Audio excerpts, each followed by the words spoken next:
This is a DTX Connect exclusive. What's good, everybody? Welcome back to DTX Connect. I am Womack, and just as I think we're going to go down another path and be able to review some new music, some new videos, some new things that I've been seeing pop up online, we get more Beyonce content. Of course we do. I think this is probably going to be something that we're going to be seeing all the way up until the release date of the album in March. Pretty much anybody that you've ever seen have any kind of interaction with Beyonce, or even Jay-Z for that matter, is going to be in the news cycle, letting us know their business and what their two thoughts are about what's going on with her, hopping into country music, her business tactics, just anything and everything Beyonce up until March 29th, I think is the release date. Correct me if I'm wrong, but I think that's the release date of the Act 2 album. So today, what ended up dropping is I don't know if this was an IG live or I don't know what this was, but Tiffany Red popped up. Let me see exactly what this title is, y'all. Tiffany Red calls out Beyonce for stealing. Ugh. Now, before we even get into this video, I want to make it very clear. I'm not here to bash Tiffany Red or disparage her in any way. She's somebody who came in the game. She made her mark on the game. She wrote records for well-established artists and got the accolades to prove it. I don't know what she's doing at the current moment. I don't know if she's still writing for individuals or not, but I mean, you know, her career is nothing to scoff at. She did what she did, and you know, that's no small task, especially in the music industry. So shout out to her. I just with the title of the video, I think we're probably gonna have some opposing views, but you know, who thinks exactly alike all the time? Nobody, right? So I don't know. We're going to see what she has to say. If anybody is equipped to speak on this, I think she would be one of those people who can. Tiffany Red is a singer-songwriter. She put in work in the business. And when it comes down to, you know, publishing, writer's credits, and getting your accolades and getting your money for the work that you put in, she's definitely somebody who had to, you know, come face to face with that type of reality in the music industry herself. So I don't know how that went for her. I don't know if it went well or not, but we're going to see. So we're going to go ahead and get into this video. This video is Tiffany Red calls out Beyonce for stealing. So let's get into it, y'all. I'm back. Okay, so yesterday I posted some commentary on the conversation around Beyonce and album of the year. And so I just want to clear some things up real quick. So my name is Tiffany Red. I am a songwriter, a Grammy-winning songwriter. I have been writing songs for 17 years. I've been in the music industry my entire adult life. I'm the founder of the 100%ers. I run a nonprofit, and all I do is advocate for the compensation of songwriters. Why? That's dope. Because I was a songwriter and I walked away from the I don't know her nonprofit or her group or what she does as far as the 100%ers that she runs. Is she saying she wants 100% of the records that she brings forward for recording for other artists that she, you know, provides those songs to? Because if that's the case, it's a wishful thought. It's a great thought. I don't disagree with that, but it's not reality. That is not reality. It just isn't, unfortunately. But if that's the idea that she's pushing forward, I'm all for it. I think that's a noble cause, and that's a fucking steep hill to climb, but good for her. I mean, for trying to do it. That's you know, there's not like a writers union between ASCAP, BMI, and the other PROs. So whenever you talk about artists, especially songwriters, getting their fair share of publishing and what they deserve off of a record, it's sometimes it can be really difficult, and sometimes they just get fucking robbed, and I think that's terrible. But is that something that would be a reality? That's hard to say, man. because the music game is shiesty. The kind of principles that you're taught from an early age are shiesty, you know, but it sounds so normal to you once you start learning it. You're like, oh, that's how that goes. And it's not how it should go, but it's how it goes. You get what I'm saying? But if that's what that means, that's pretty fucking dope. Music business because of the things that I speak about. So I have extensive experience. Almost all of my friends are in the music industry and write for your favorite artists like a Beyonce. So I'm not up on the internet just talking shit and like, you know, making things up. I'm not stupid. Right. I ain't trying to get sued. That's called defamation. I'm not defaming anybody. I am coming to y'all with things that I can back up. I don't never get on this platform and talk about shit I don't know. I be having, you see this? You see this thing? I am organized, honey. Okay? Y'all might not think that because you watch me on the internet and you don't know me like that for real. You only know the front-facing Tiffany red. But like, I got a brain. Okay. Okay. Secondly, almost every artist that I have ever written for has gotten publishing on the record. Right. Almost every record that I have done, I have written when the artist was not in the room. Yeah. I'll go through my own songs. Replay. Zendaya got 10% of the publishing, I think. She did not write on the song. She didn't. That song was written at a Rihanna song camp. It was on hold for Rihanna. Then it was on hold for Rita Ora. Right. Famous came to me and said, yo, Tiff, there's this artist named Zendaya. We should cut Replay on her. So Zendaya got publishing and writer credit. She did not write on Replay. King by Tamar Braxton. I wrote and produced that song. I wrote that song for myself as an artist. In my living room.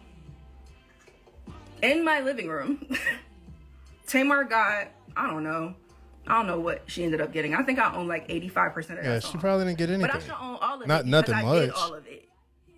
She didn't write shit. Seven Streeter. Hold on, before we keep going. She says she shouldn't have gotten anything. Here's the issue whenever you talk about songwriting, right? Like,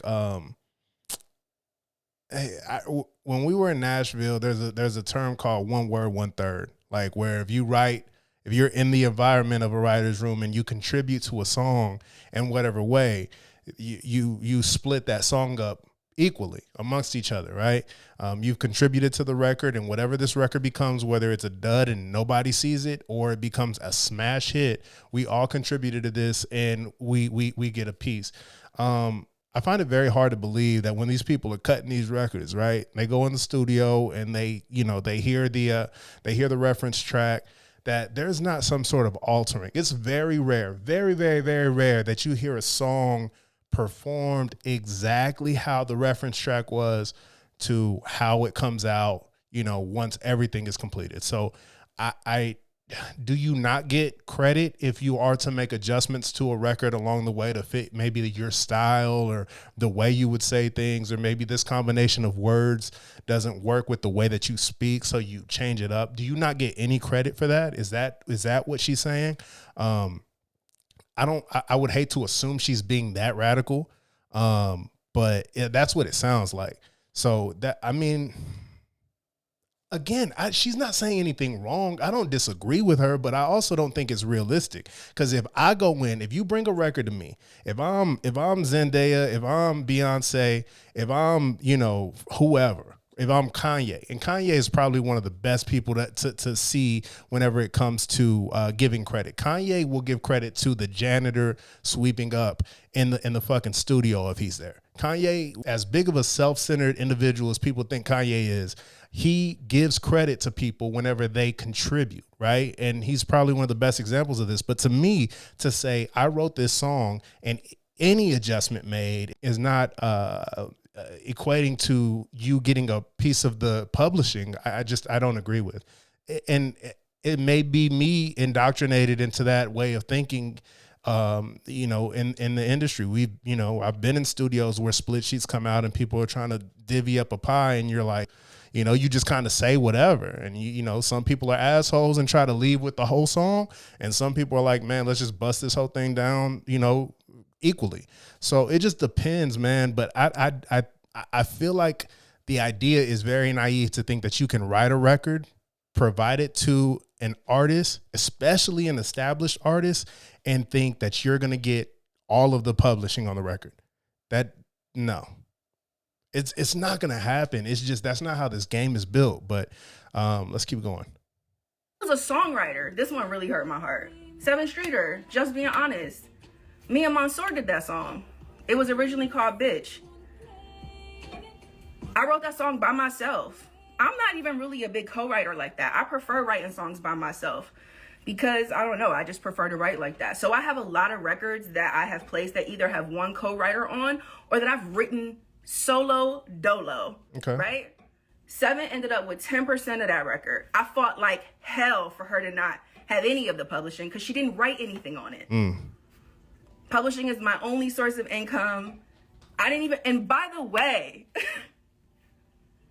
none of the artists that I've mentioned have a career anything close to in music Beyonce. Right. None of them do.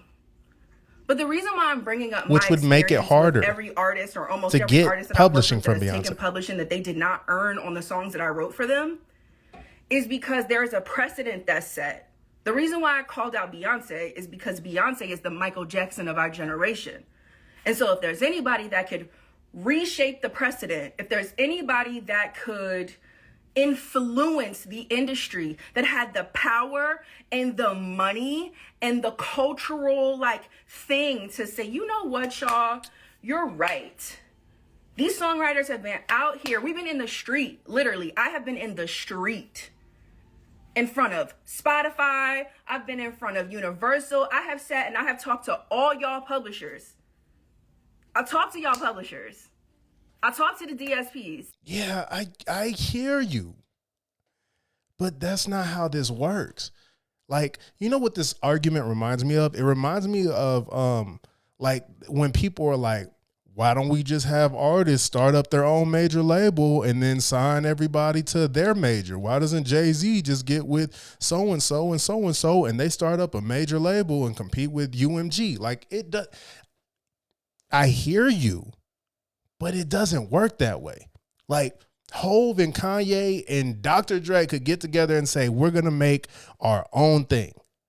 Hove did it with Roc Nation, or attempted to do it label-wise with Roc Nation. It's still not UMG, and it never will be. Like, it can't be that. It's UMG has too much time, has too much invested into that game. They don't give a fuck. They literally rip their music off of fucking TikTok because they have the ability to say whatever virality you give us doesn't hurt us one way or the other. We're going to take our shit down and y'all are going to have to live with it. So everybody who likes doing little dances to our music, because you're not paying us properly, we're going to rip that shit down. And to lose the ability to go viral and turn 20-year-old songs into hit records again and turn new artists into superstars, that shows you how much power that UMG has to kind of just wail around the industry and do whatever the fuck they want to do. You can't start that up with Dr. Dre, Jay-Z, and fucking Kanye. I don't care how much money they have. That foundation that UMG built has been built for so long. It is like it's just an unmanageable mountain to climb. You get what I'm saying? And I hear what she's saying. I get it. But just because Beyonce is now in a position does not mean that she's going to say, let me take the hit. Let me stop doing business as usual and change the game. Like, that's not what she wants to do. And ultimately what you're saying when you ask somebody like Kanye or Jay-Z to start their own label, or Beyonce to say, you know what I'm going to do? I'm not going to take any writer's credit. I'm not going to take any publishing on any records. I'm going to take these songs that writers are writing for me. I may be adjusting them here or there. I may be tweaking them to the twang of my voice because I talk a little different than y'all talk. I don't get no credit for that. I get nothing for that, right? but I'm gonna go ahead and give y'all all the publishing. She's not gonna it's noble. I hear you, I get it, I understand. She's not gonna do it. Nobody's gonna do it. Nobody's gonna do it. Imagine you built your entire career up. You did everything right. You did everything you were supposed to do to build yourself up to the top of the mountain. Somebody comes in and says, hey, I have something that I think will make your business better. Here's a song. And I'm in a position that I have worked myself in where if I do this song is now big because of me, not because you wrote it. We also got to take that kind of hubris out of it. Like you gotta really think about this. This song is big because Beyonce is singing it. Ryan Tedder is an amazing songwriter. He's had hit records before Beyonce, but when you hear Ryan Tedder's name in certain circles, you hear Halo. You think Halo. There's so many people who I know who are songwriters and they talk about different writers they love. I love Esther Dean. I love Esther Dean. I had like the biggest thing for Esther Dean as a writer.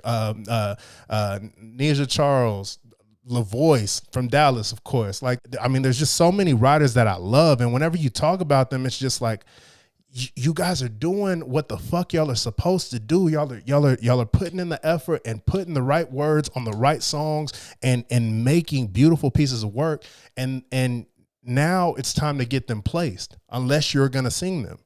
And unfortunately, the reality is when you bring records like that to a Beyonce, she is bigger than the record because she's bigger than everything. It's just reality. Now I do feel a different way about that when you're dealing with an unestablished artist. Go in there and you start trying to chop heads off if that's what you want to do. For me, I think if I'm in a writer's room and we're all contributing to something, let's bust this thing down.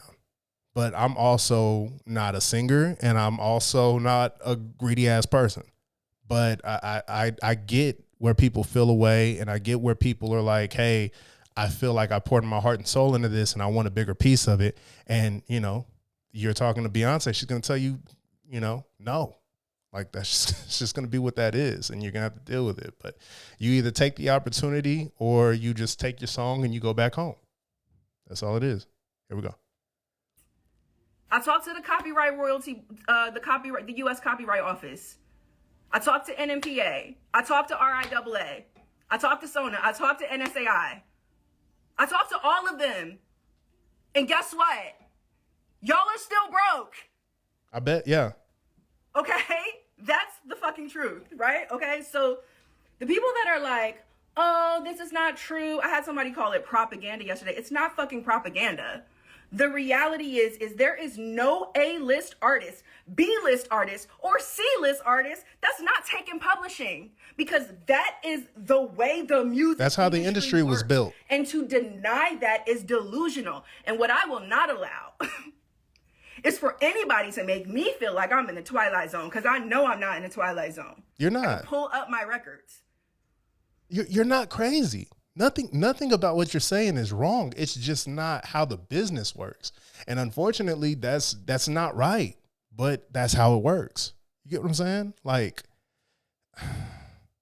I don't know how else to frame that because I don't want to sound like an asshole. And I feel like if she ever saw this video, she knows what she's saying is right, but she also knows how the powers that be will never let that be a thing.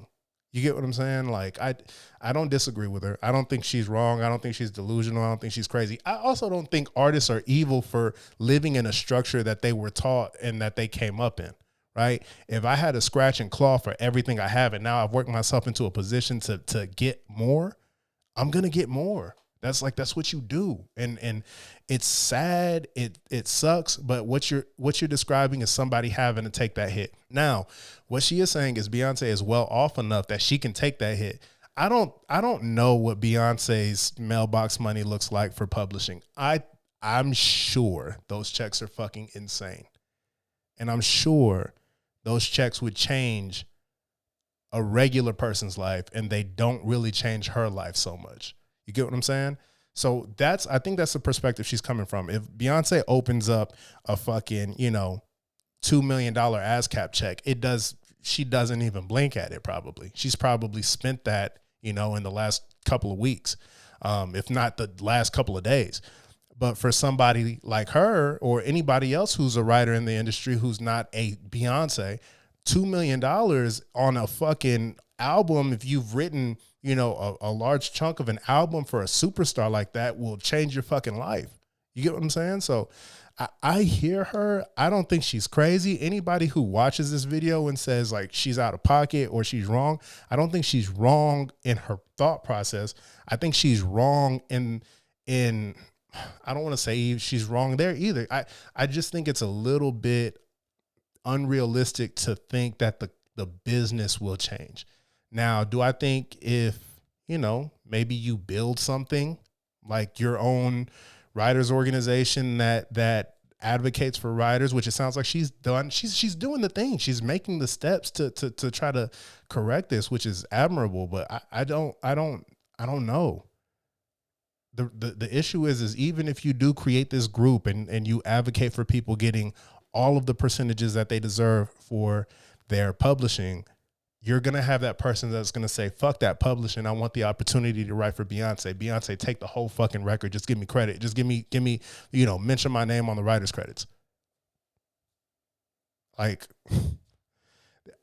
you're always going to have that. Jay-Z and them can start a label tomorrow. People are going to take the check from Universal. They just will. It's always going to be a thing where it's like, yes, you can put in all the effort, but the business is a business and people will conduct business, as usual, unless something dramatic happens. And she's advocating for something dramatic to happen, but fuck me, I just don't see that happening.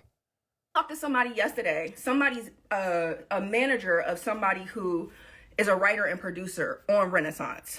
Okay? Mm-hmm. The record is one of y'all faves. The song was written 6 years before it got to Beyonce.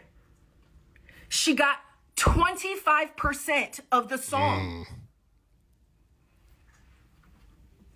I've talked to another writer who wrote and sang. Okay, I hate stopping it so much. I'm sorry, but that is exactly my point. You have a person who's had a record for 6 years. 6 years. It's undoubtedly a good record. It made Renaissance. But that song did nothing. And I'm sure it was pitched for 6 years. Now it's in Beyonce's hand and it's a hit record. I mean, does she not get anything for that? Did she rework the record in any way while she was recording it? Or she just cut the record exactly how it was on the reference track? Like, she's not wrong. It's just not how it's going to work. I don't even know how else to keep saying that. But again, a person who's had a record for 6 years and Beyonce cuts the record and now it's a hit, that just shows you the impact. She's given this person an opportunity. Now, what I would do if I was that person, I'm not that person and I've never been even close to that position.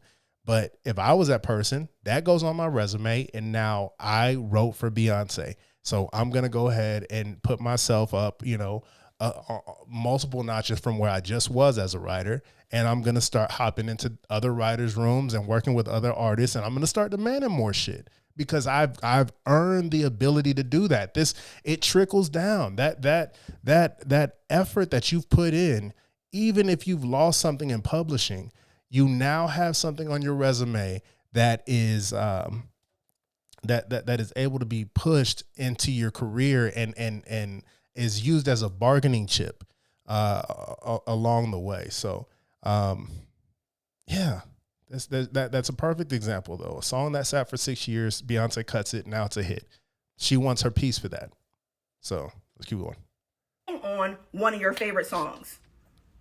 Credit not right, all kind of shit fucked up. His business still isn't handled. That's his fault. Beyonce was on tour last year with that record. If your splits aren't right, that's your fault. That person's vocals, all that. I'm not crazy. And here's the thing. The reason why people who work for Beyonce don't talk is because they're all on NDAs. Sure. Because that's also how she works. She silences people so that nobody can speak. I'm not a writer that's written for Beyonce. I haven't shot my shot at Beyonce because I'm not willing to give her any publishing. Not because I haven't had the opportunity. I've had the opportunity to work with everybody. And I've turned down a lot of stuff because I'm not willing to play these games. There's a massive power dynamic happening. Yeah, but 5-10% of something, especially a Beyonce something, is way bigger than 100% of nothing. And that's how these writers are seeing it. If Beyonce, if we're ASCAP breaks that down, 100%, 50% publishing shares, 50%, writer shares, and she takes 25, 26, 27% of a record, whatever it is. And then it's split up between the remaining portion of the individuals who worked on the project. I mean, fucking just take it, man. I don't know what to tell you. I don't know what to tell you. Just take the opportunity. If Beyonce wants to take all of the publishing and this is your first, record that you've been able to get off the ground, and you've been pitching records left and right, and you don't know what else to do, and you're kind of at a stronghold, fucking take it. That's what I would advise somebody to do. I would say fight for every percent that you can. Get every piece of that record that you can keep. Try it. Negotiate. I'm sure there's not much negotiating with Beyonce. I'm sure Beyonce's people are going to come and tell you this is the splits. Here you go.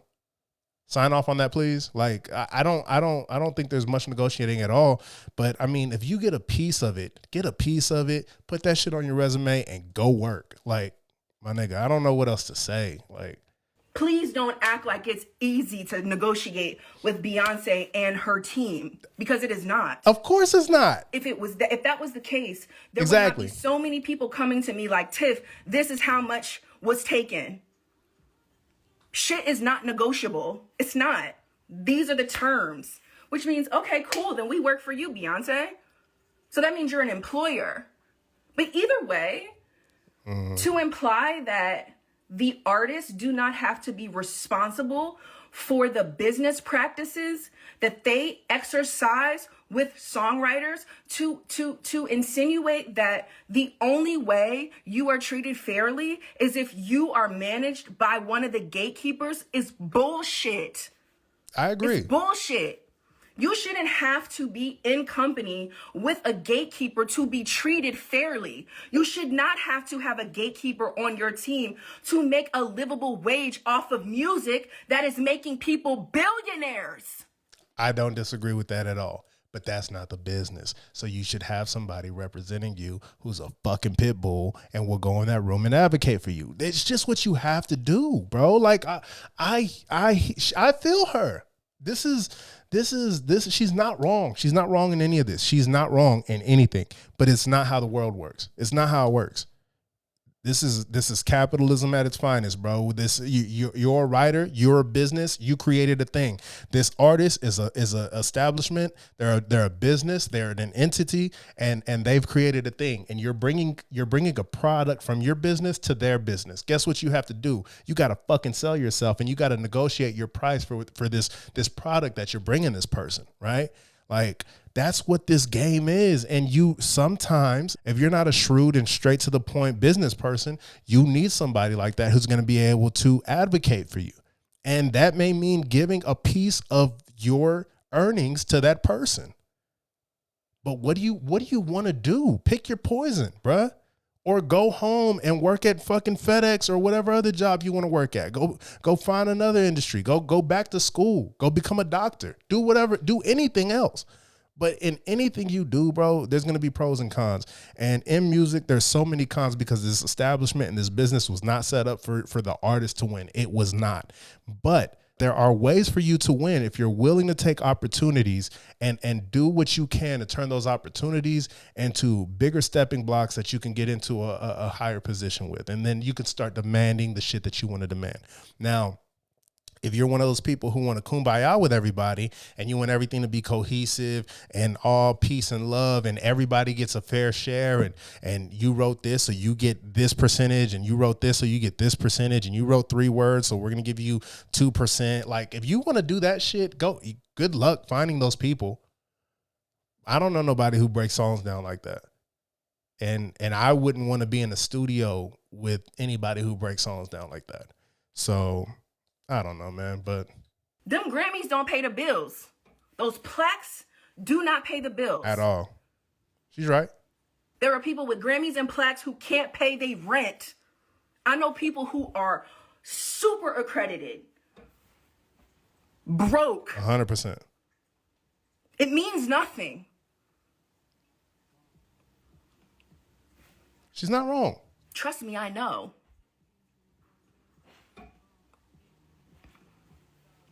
I remember having a conversation with a writer who wrote on, what was the record Beyonce did after or before Renaissance? I can't remember whatever the record was. I remember talking to one of the writers and talking to them about how much of the publishing she was taking. And this writer was like, look, Tiff, I don't want no smoke with me. Like, I just let her take the publishing. That's bullshit. All of these writers that you guys see celebrating in the studio with these artists posted up in pictures like, yeah, everything is all good. Those writers are being exploited. Those writers' time is not paid for. Their services are not paid for. Their contribution to the sound recording is not paid for. Their first use of the copyright is not paid for. Their fucking parking is not paid for. Their fucking lunch is not paid for. That's not always true either, though. Like I know writers who have an hourly rate. You're coming to the studio. We're going to do a 4-hour block. We're going to do an 8-hour block. We're going to be in here all day. We're going to be bouncing ideas and cutting demos and trying to get songs done. And they'll come in with an hourly rate. This is what we're doing, just like session players have. And they'll get paid for that. And then if they contribute to a song, or there's a song that's cut, they're going to get their percentage. And they're going to negotiate that. It's what you negotiate. It is not what's right. It's not what people should do. It's not what people can do. It's not about what people think they should have. It's about what you negotiate. There are people who have way better situations than that. And I do know people who are like that. I know singers who are fantastic and they'll just show up to anybody's studio session hoping they get a shot to lay their vocals on something and hopefully something comes of it. And then I know people who are not going to show up unless you got a check for them. And then even when you got a check for them, after they contribute to a song or 2 or 3, here's how we're divvying this shit up. And so it depends, bro. But like, I feel like she's speaking on a very R&B hip hop based thing, because when I've had my chances to dip my toes in other genres and see how other people act in other industries, and it's contentious and it's competitive, and people are, sometimes you get an asshole who wants a bigger percentage, and sometimes you get people who are like, man, let's do this as a team. But I feel like it's much more of a pissing match whenever it comes to hip hop and R&B. Like, it just is. When you get in that room, the biggest name in that room is going to kind of determine how this goes. And also another thing, and you're just kind of built into this structure. In rap, you're taught the producer gets 50% off the rip. That's not always true. I mean, but that's how we're taught. Producer gets 50%. Your fucking situation is going to be determined based off of your group understanding of how these splits should go. And a lot of the times in hip hop, the idea is the producer automatically off rip gets 50%. Again, that doesn't have to be the case. They can take 10. There's no science to this. There is no structure. There is no book that says you said 19 words on a song that has 400 words and it's super repetitive. So now what you're going to do is we're going to divvy these songs up and do a small calculus class to figure out what percentage you get. That is not how this works. So I don't know, man. I don't know what she wants. I don't. Let's see. That's the truth. The truth is that we work in an industry that proclaims it makes billions of dollars but can't even buy you fucking lunch. But I'm tripping. But I'm tripping. No, they're tripping. She's not tripping. And you're tripping if you with them. There's people that are like, didn't nobody have no gun to your head? The gun to your head is the power dynamic. Sure. Think critically, y'all. Sure it is, but what are you going to do about it? The gun to your head is the power dynamic. The gun to your head is your livelihood. The gun to your head is being excluded and ostracized and retaliated against for even trying. That's the gun to your head. They don't need to put a gun to your head anymore because they control everything. That's the gun. You being silenced, that's the gun. She's not crazy. And you know, the thing that burns me up the most about Beyonce, and this is why I'm speaking about her specifically, is because Beyonce is Queen Bee. Beyonce is a black artist. Beyonce represents black excellence. Beyonce's team, like the people who work with her, these writers that I'm talking about that are exploited, they're us. I get that frustration. I understand that. You know what? It's so That's funny valid. because when I think about my own career and all the people that have fucked me over, it's been my own people.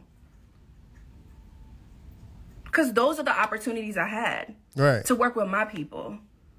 And this business is a racist business. So if you're black, you're usually put in R&B and hip hop with artists that are black, creatives that are black, executives that are black. And we're taught the game that they made. Do to you the same thing that white people do to you. And we pedestal them like goals. That is not fucking goals. Capitalism is not goals. That shit is not cute. Capitalism is rooted in chattel slavery. Yeah, but this is the system we live in. I'm sorry. To be a billionaire, you have to exploit labor. That is not the shit. She's right. It's fucking disgusting, is what it is. But that's the world we live in, about bro. Beyonce not winning album of the year and me saying, you know what, maybe karmically it's not coming to you because of the way that you're doing creatives. I meant that with everything in me. I hear the racial discussion and all the things, and I think that that has its place. Right. But this has its place too. It does. And they all can exist. Beyonce could absolutely reform her business practices. Beyonce could absolutely reform Parkwood's business practices. It's a decision. It's a fucking choice. It's a choice to take 25% of publishing that you didn't earn. It is, but that's wage theft. That's what that is. That's bullying. That's abuse of power.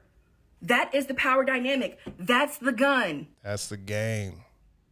People out here think they're going to lose their opportunities, lose their jobs, lose their relationships, lose everything trying to negotiate. And y'all fucking know that shit. And to act like that's not the case is so, like, for me, like, that's the shit that gets me riled up. Like that is true. And here's the other part about that negotiating part. If you go into a situation where you've written a song for somebody and they have particular demands and they're kind of, you know, at a hard stop on what they're willing to do and not do, and you combat that and you know, bust their balls a little too much, pause, you now may receive a reputation of being difficult to work with, right? If that person is in a position that's higher than you in the industry and they move around and they know other people that you would potentially work with in the future, they could easily say, "Nah, I try to work with that guy. He's a pain in the ass to deal with." That's real.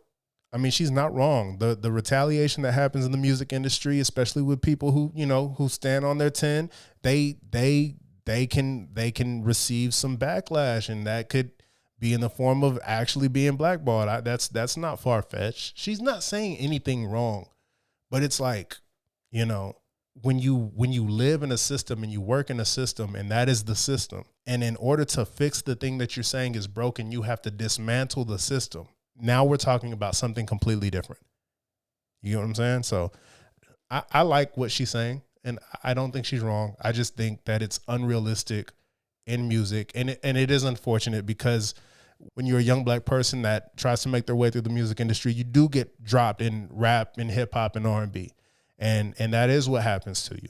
And unfortunately, the execs that look like you that are in this industry have been taught this game by the people who have fucked us out of our money for forever, and they carry on those same business practices. So it's a repetitive effect, and it's just like, you got to try to scrap your way. If this is the business you want to be in, you got to try to scrap your way to a higher position to be able to create leverage for yourself so you can start earning and getting what you're supposed to get out of this. It's a hard fucking business, bro. It's hard to make $1. I know niggas who got Grammys. I know niggas who I've had homies who have had Grammy nominations sleeping on my couch because they don't have a place to go. Do you hear me? I have homeboys who have been on tour with the biggest names in the industry and don't have a place to lay their head. It's a fucked up industry. And you really got to take into consideration how hard this is. It's not easy. It's not for the faint of heart. So she's not saying anything wrong. I just don't think it's realistic. People are always like, oh my God, why are you not scared? Because I'm fucking mad. What you're not going to do is try to make me feel crazy, because I know I'm not crazy. She's not. I'm a songwriter. I have lived this. My friends around me live this still. I hate it for them.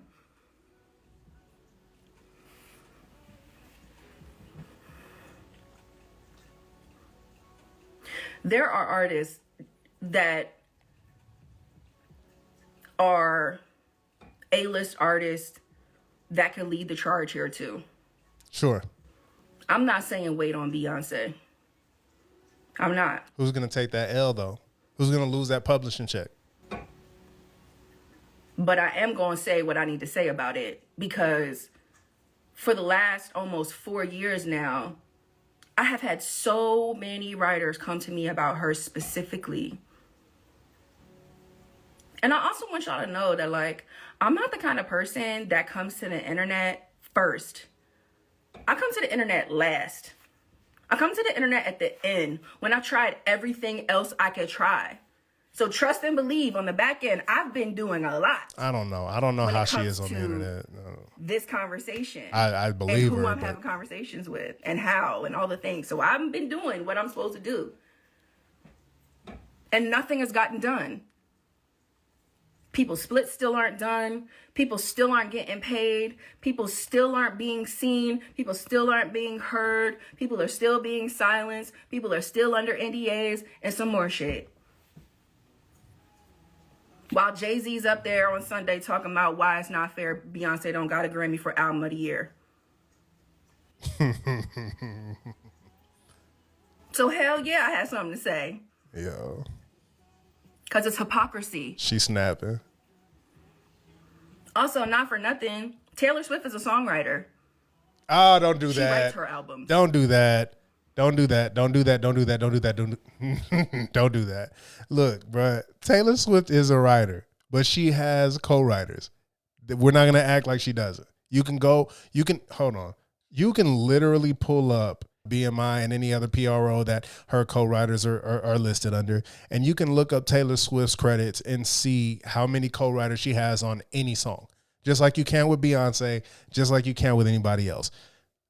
She has co-writers. Let's not do this. She has co-producers. All of her work is not just Taylor Swift with her thoughts, ideas in a notepad in a studio. I hate when people do that because it's almost seemingly taking away the effort that another artist has put into their craft and saying that another artist doesn't need that assistance when that's just not true. Taylor Swift writes with writers all the time, as does everybody else, everyone else. Like, let's get this out of your head that people are in a studio without writers. It doesn't work that way.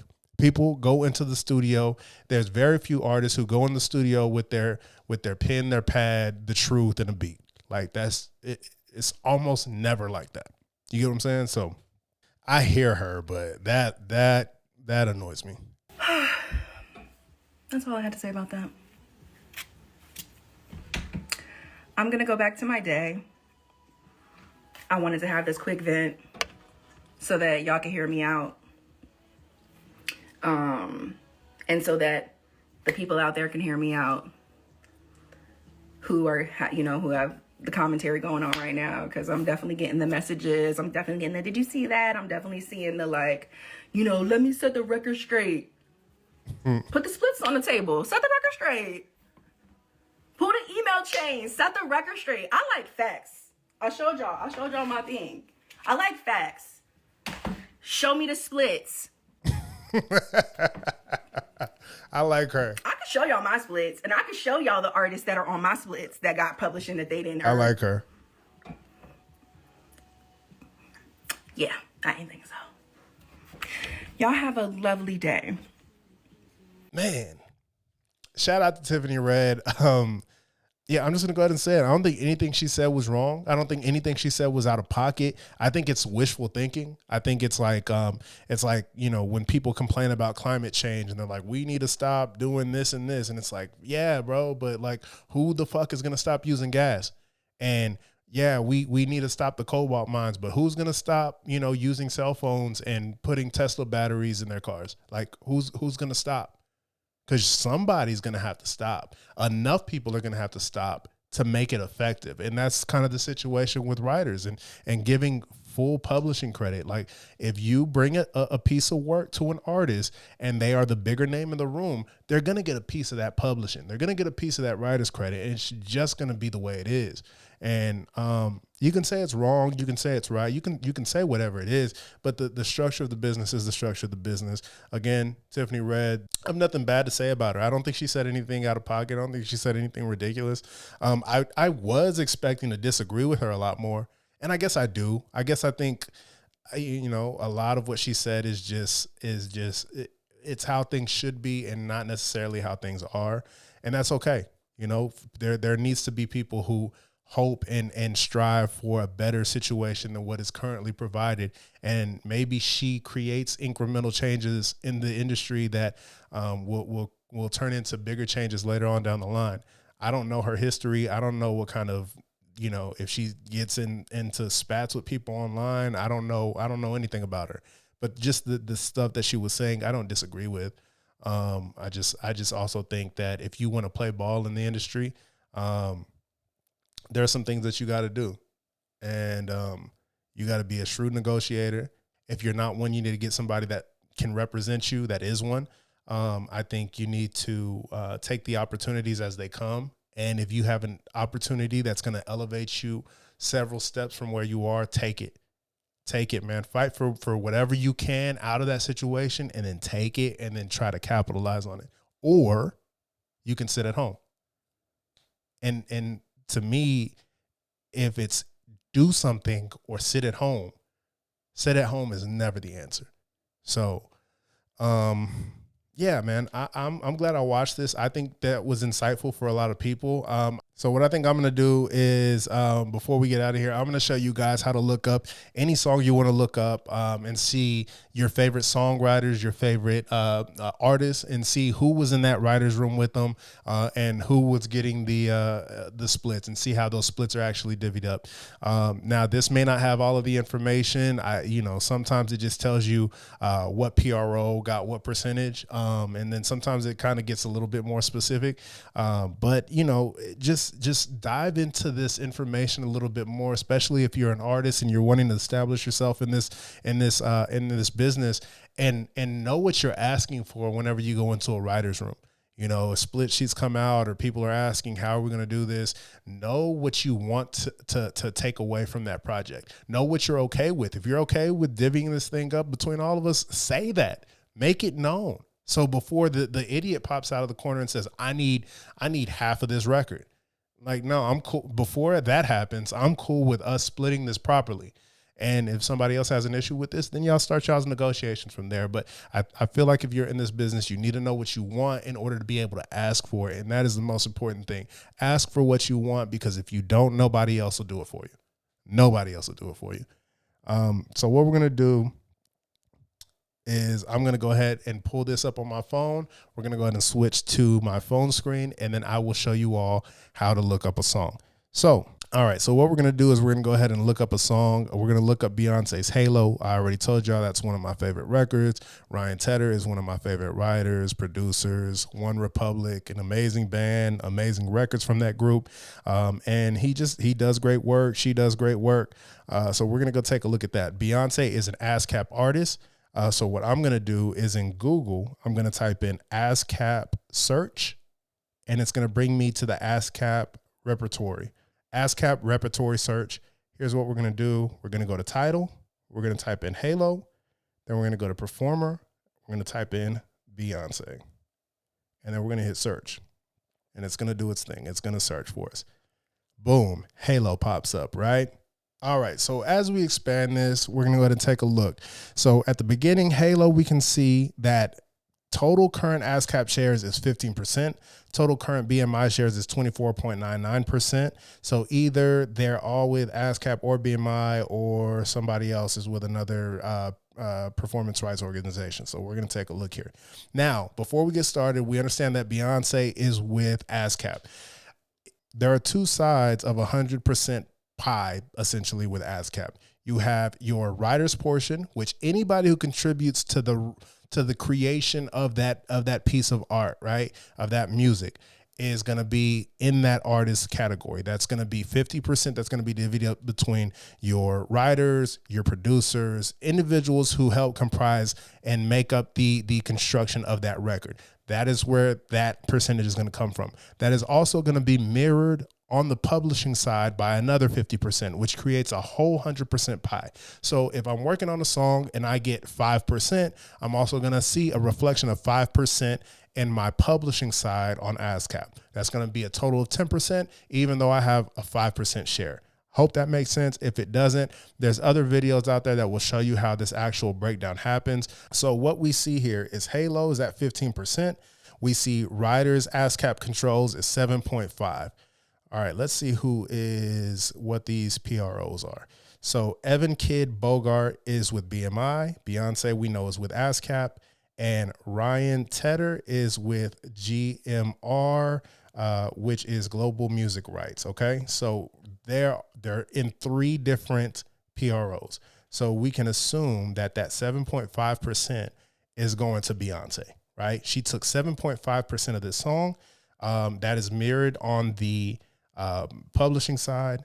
So 7.5 times 2 is going to give you your 15% total ASCAP share. That's where that comes from, right? And so you can see she has 3 writers on this record: Ryan Tedder, along with Evan Bogart and Beyonce Giselle Knowles. As you scroll down, you can kind of get into your publishing portion, and it will tell you all of the performers on the record. Generally, this is going to list anybody who could have anything to do with this record. You're going to see listed here. So anytime you guys want to look up something, all you have to do is come to this search. You can type it in and see kind of what splits are. Now, with newer records, sometimes I find it very hard to see exactly what brand new records have popped up. But if you give it some time, generally they'll show up. And that's how you look up a record. I hope that helps for people who are trying to understand a little bit more. I'll be posting some videos in the description in case you're an artist and you want to learn about splits and how that works in the industry. And so that way you kind of have some education on, what to ask for whenever you're in a writer's room. But other than that, y'all, I think Tiffany read in her analysis is spot on. I just don't think it's reasonable in the way that the business is structured today.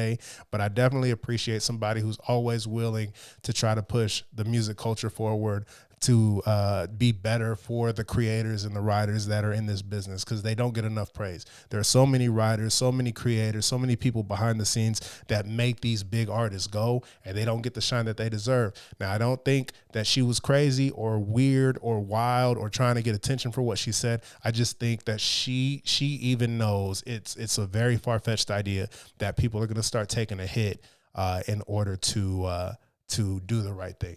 But I appreciate the sentiment. I think she made some really valid points. But other than that, guys, y'all let me know what y'all think. Do you think she was out of pocket? Do you think she was saying a lot of nothing? Do you think she was right in what she was saying? Do you think Beyonce needs to be giving up some more publishing because she got enough money? I mean, you guys let me know what you think. I appreciate you guys pulling up on me. I am Womack. This is DTX Connect, and I'll catch you on the next one. Peace. This is a DTX Connect exclusive. Exclusive.